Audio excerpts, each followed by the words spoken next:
तो आइए स्टूडेंट्स, हम लोग exercise 4.1 NCERT mathematics class 10 chapter 4 है ना। एक्सरसाइज 4.1 का क्वेश्चन नंबर सेकंड में हमारे पास क्या है, वर्ड्स प्रॉब्लम है। वर्ड्स प्रॉब्लम अभी हमने इसके जस्ट प्रीवियस वीडियो में क्वेश्चन नंबर फर्स्ट देखा, बहुत बेहतर तरीके से उसे समझा कि how to identify the quadratic equation and how to से to looking of any equation this is the quadratic equation or not. So that's why this is the representation of a words problem. तो इसे देख के हमें बताना होगा कि ये देख के नहीं, इसे हमें सॉल्व करके बताना होगा कि जो भी हमारे पास वर्ड्स प्रॉब्लम दे रखा है ना, इसको हमें क्वाड्रेटिक इक्वेशन के फॉर्म में रखना है। इस सिचुएशन को हमें क्या करना है, क्वाड्रेटिक फॉर्म में इसे रखना है। सिचुएशन जो भी हमारे पास गिवन है, तो सिचुएशन में हम तभी रख पाएंगे जब हमें इस वर्ड्स का मतलब पता चलेगा कि आखिर वर्ड्स में कह क्या रहा है, क्या लिखा हुआ है।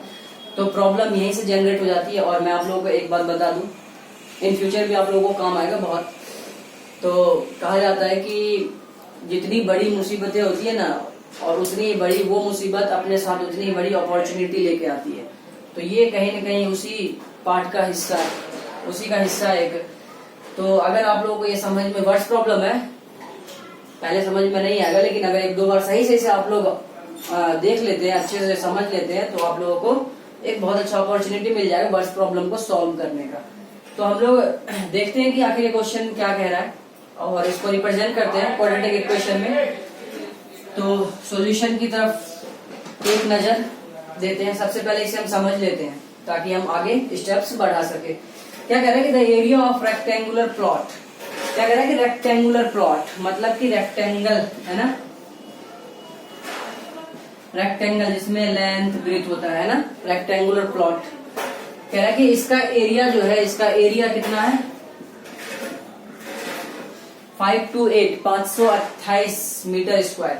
ठीक है, अब इसने कंडीशन जो दिया ना, ये इंपॉर्टेंट कंडीशन है आप लोगों के लिए। The length of the plot, length कह रहा length is one more than मतलब एक ज्यादा, किससे, twice its breath.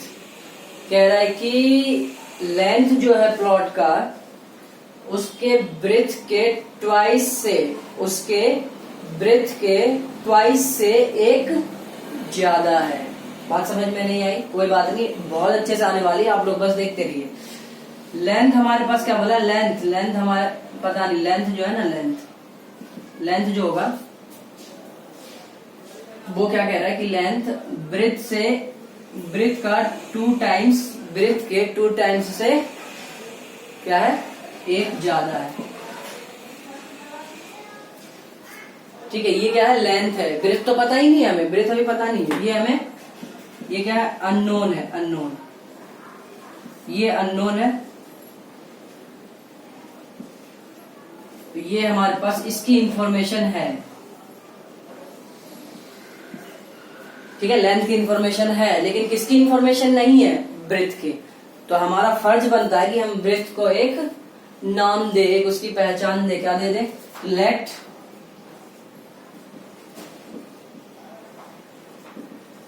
Breath of plot, let breadth of plot हमने x मान लिया। आप A B C D anything कुछ भी मान लो, कोई प्रॉब्लम नहीं है, x मान लिया। ठीक है, x किस में होगा, इन मीटर, ध्यान रखिएगा, इन मीटर। मैं बार बार इसे नहीं लिखूंगा, इसलिए मैंने यहाँ पे बता दिया। एक्स वाई जो लेंथ और ब्रेथ हमारे किस में, मीटर में है। ठीक है, अगर ये ब्रेथ हमारे पास इतना है तो लेंथ क्या हो जाएगा, लेंथ क्या हो जाएगा, लेंथ ब्रेथ से 2 टाइम्स, ब्रेथ के 2 टाइम्स, एक्स के फॉर्म में, ब्रेथ से 2 टाइम्स से एक ज्यादा। ये बात आप लोगों को समझ में आ गई होगी। लेंथ हमारे पास ये रहा, यही दिखाया ना हमने, और ब्रेथ हमारे पास ये हमारे पास लेंथ तब था जब हम बी, एल और बी पे बात कर रहे हैं ना। यहाँ एक्स और एक्स ले लिया हमने, तो इसको अगर हम करें तो लेंथ हमारे पास एक्स, लेंथ हमारे पास क्या होगा, लेंथ हमने यहाँ पे ये 2x + 1। ठीक है, फ्रॉम कंडीशन से हम ये कह पा रहे हैं। अच्छा, अब क्या दिया हुआ है यहाँ पे, एरिया दे रखा है। तो we have area of rectangular plot. Area क्या देखा है 5 to 8 मीटर स्क्वायर। अब मुझे एक बात बताइए, एरिया ऑफ प्लॉट तो दे रखा है, एरिया ऑफ प्लॉट है ना 5 to 8, तो एरिया होता क्या है रेक्टेंगल का, लेंथ इंटू ब्रेथ है ना, लेंथ इंटू ब्रेथ दे रखा 5 to 8, यही तो होता है area of triangle, area of rectangle यही तो होता है, लेंथ इंटू ब्रेथ। अच्छा हमने लेंथ और ब्रेथ क्या ले लिया यहाँ पे 2x plus 1 multiply breadth x equal to 5 to 8। हमें इसको क्वाड्रेटिक इक्वेशन के फॉर्म में रखना है तो कर देते हैं इसको मल्टीप्लाई, ये 2x स्क्वायर और plus x equal to 5 to 8, ये आ गया हमारे पास quadratic equation of this given situation है ना। ये तो हमारे पास इक्वेशन आ गया, कोई प्रॉब्लम नहीं। यहीं तक हमारे पास क्वेश्चंस में बोला गया है कि represent the following situation in the form of quadratic equation कर दिया है हमने, ठीक है। अगर आप लोगों को थोड़ा सा लगता है कि मुझे और जानना चाहिए तो आप लोगों को क्या करना है इसमें पता है, मैं बताता हूँ।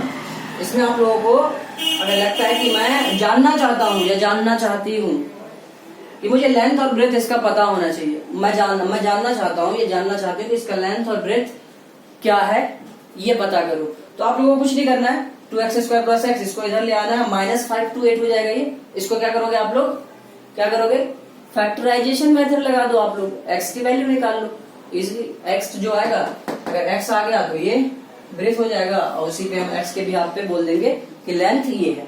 तो इतनी सी बात आप लोगों को करनी है, ठीक है। इसको जरूर सॉल्व कर लेना अपने सेल्फ के लिए, क्वेश्चंस की डिमांड इतनी सी ही थी, ठीक है, लेकिन आप अपने लिए फॉर सेल्फ ये इसका लेंथ और ब्रेथ फाइंड कर लेना, ठीक है। और अगर आपको इसमें प्रॉब्लम होती है तो आप लोग मुझे कमेंट में जरूर बताना ताकि मैं आप लोगों के लिए कुछ बेहतर कर सकूं इस पॉइंट पे, ठीक है। और क्वाड्रेटिक इक्वेशन को एक बेहतर तरीके से आप लोगों के साथ और रिप्रेजेंट करूं कि how to find the zeros of any roots of any quadratic equation in easily, ठीक है, आसान तरीके में। तो इसको आप लोग करिए। हम चलते हैं नेक्स्ट क्वेश्चन पे, इसे आप लोग लिखिए।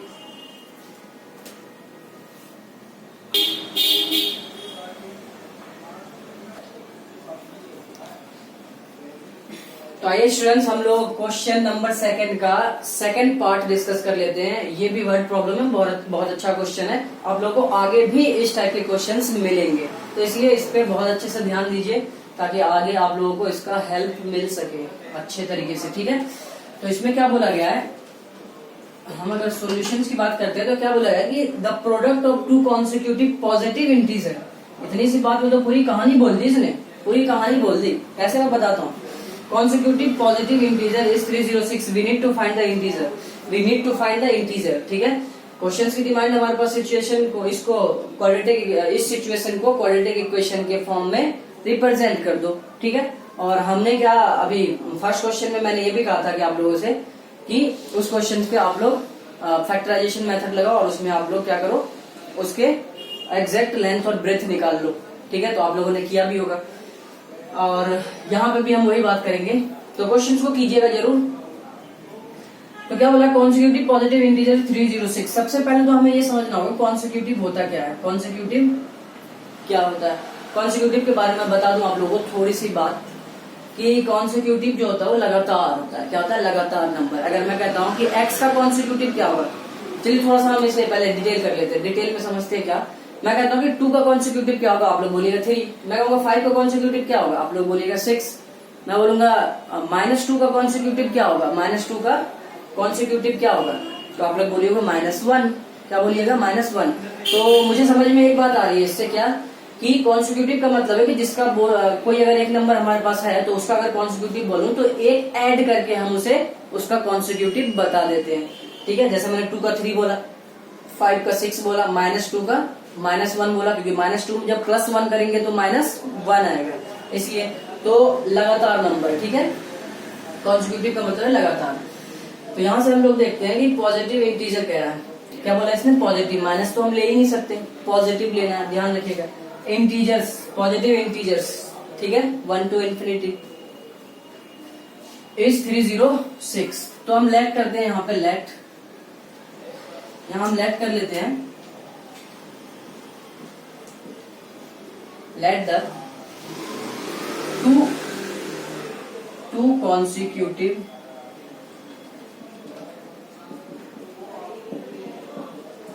positive integers भी, एक मैं x मानता हूं, एक मैंने x ले लिया, एक मैंने क्या ले लिया x, तो दूसरे में तो सोचने की जरूरत ही नहीं है क्योंकि कॉन्सिक्यूटिव तो बोला है उसने। अगर मैं एक x ले रहा हूं तो दूसरा मुझे क्या लेना होगा, x plus 1, x and x plus 1। ये दो हमारे पास कॉन्सिक्यूटिव नंबर आ चुके हैं, कोई प्रॉब्लम नहीं है। ठीक है, आप लोग y मानिए तो दूसरा y प्लस 1 दीजिए, a मानिए तो a प्लस 1 दीजिए, ठीक है, b मानिए तो b प्लस 1 दीजिए। तो this is depend on condition, ठीक है, कि आप क्या कंसीडर कर रहे हो।